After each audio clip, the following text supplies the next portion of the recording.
নমস্কার বন্ধুরা, আমি সুজন বলছি। আজ যে ঘটনাটি বলবো সেটা একটা রেল স্টেশনের গল্প।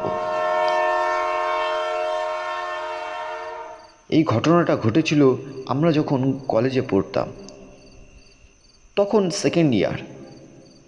সেই সময় আমরা দু তিনজন খুব কাছের বন্ধু ছিলাম। আমি, আমার বন্ধু সৈয়দ আর রাজা। একদিন হঠাৎ করে আমাদের মাথায় আসে একটাই কথা, বেগমকদর রেল স্টেশন। আপনারা অবশ্যই এই নামটা শুনেছেন। পুরুলিয়া জেলায় একটা ছোট্ট rail station. Internet, YouTube, Facebook, Instagram সব জায়গাতেই এই স্টেশনটা নিয়ে অনেক কথা শোনা যায়। লোকের মুখে শোনা যায় এই স্টেশনে নাকি এক নারী ভূত দেখা যায়। শোনা যায় স্টেশনটা নাকি তৈরি হয়েছিল প্রায় 1960 সালের দিকে, আর 1967 সালে বিভিন্ন কারণে স্টেশনটা বন্ধ হয়ে যায়। ওই স্টেশনে নাকি সন্ধ্যার পর স্টেশনের রেল লাইনের পাশ দিয়ে একজন সাদা কাপড় পরা মহিলাকে হাঁটতে দেখা যেত। এবং তারপরে আরও একটা কথা শোনা যায়, সেই সময় স্টেশন মাস্টার নাকি অদ্ভুতভাবে তার পরিবার সহ মারা যান।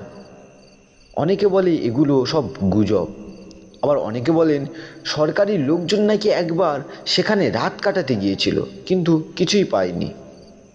আমরা তখন কলেজে পড়ি, মাথায় একটু বেশি সাহস, ভয়টাকে পাত্তা দিই না। তাই আমরা তিনজন ঠিক করলাম নিজেরা একবার গিয়ে দেখে আসি আদৌ কিছু আছে না সব লোকের বানানো গল্প। যেদিন আমরা গেলাম সেদিন বিকাল গড়িয়ে প্রায় সন্ধ্যা 6টা হয়ে গিয়েছে। আমরা সঙ্গে রাতে খাবার নিয়ে গিয়েছিলাম, কারণ আমাদের ইচ্ছা ছিল সারা রাত থাকবো। স্টেশনে পৌঁছে দেখি দুটো প্ল্যাটফর্ম আছে। একটা টিকিট ঘরের কাছে একটা আলো জ্বলছে, আর একটা প্ল্যাটফর্মের দূরে দ্বিতীয় নম্বর প্ল্যাটফর্মে একটা আলো জ্বলছে। আর সেই আলোর নিচে কয়েকটা বেঞ্চ দূরে দূরে রাখা রয়েছে। চারপাশে গাছ, জঙ্গল, ঝোপঝাড়। দেখলেই মনে হয় এখানে খুব কমই লোক যাতায়াত করে, অথবা কেউ আসেই না। একটা ট্রেন সন্ধ্যার দিকে স্টেশনে থামলো, তারপর চলে গেল। ট্রেনটা চলে যাওয়ার পর থেকেই যেন পরিবেশটা একটু অদ্ভুতভাবে বদলে গেল। রাত বাড়ার সঙ্গে সঙ্গে চারদিকে একদম নিস্তব্ধতা, নিঝুম। হাওয়ায় গাছের পাতার শব্দ, ঝিঁঝি পোকার ডাক। মনে হচ্ছিল এই জায়গাটা রাতে একদম বদলে যায়।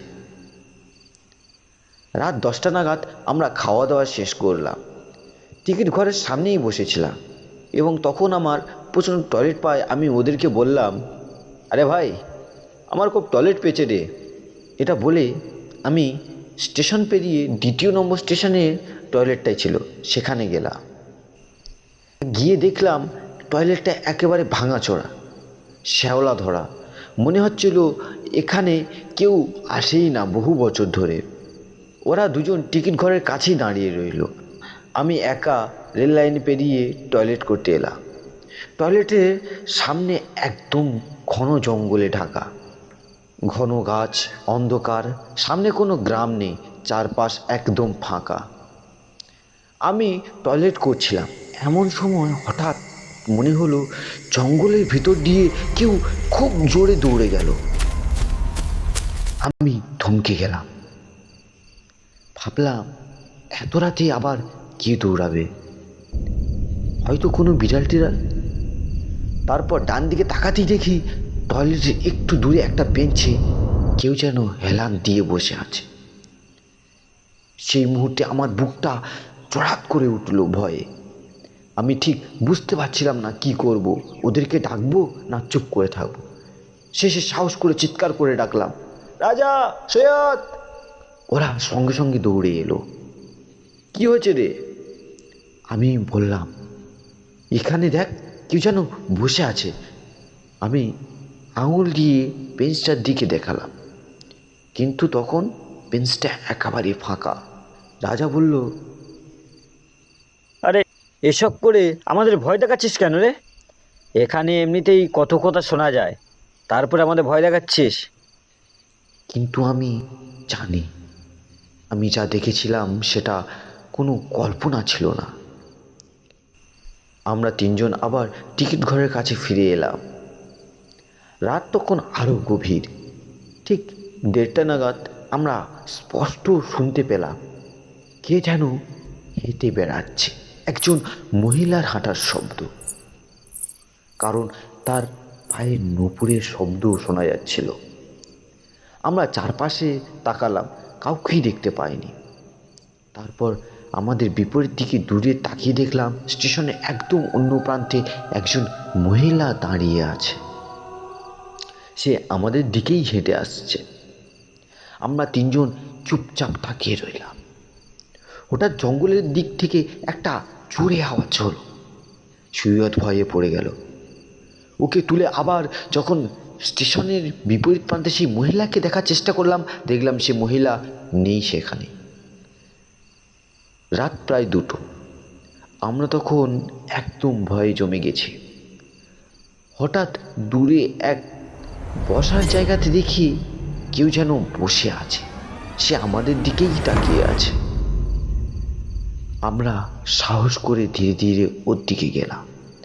দূর থেকে মনে হচ্ছিল ওখানে যেন কেউ বসে আছে, কিন্তু কাছে যেতেই মনে হলো কুয়াশার মতো উধাও, সেখানে কেউ নেই, হাওয়ার সাথে মিলিয়ে গিয়েছে। সেই রাত কোনো মতে কাটিয়ে ভোর হওয়ার আগেই আমরা সেখান থেকে চলে আসি। আজ প্রায় 2 বছর হয়ে গেল, কিন্তু আজও যদি কোনো স্টেশনে একা দাঁড়াতে হয়, সেই রাতটার কথা মনে পড়ে। এরপর থেকে আমি কখনো নির্জন স্টেশনে নামি না, আর একা ট্রেনে যাতায়াতও করি না। শেষে একটাই কথা বলবো, যেই স্টেশনে মানুষ নেই, আলো নেই, শব্দ নেই, সেই স্টেশনে নামবেন না। সেই স্টেশনে হয়তো কোনো আত্মার বাস। তারা হয়তো আপনার উপস্থিতি সেখানে সহ্য করতে পারেন না।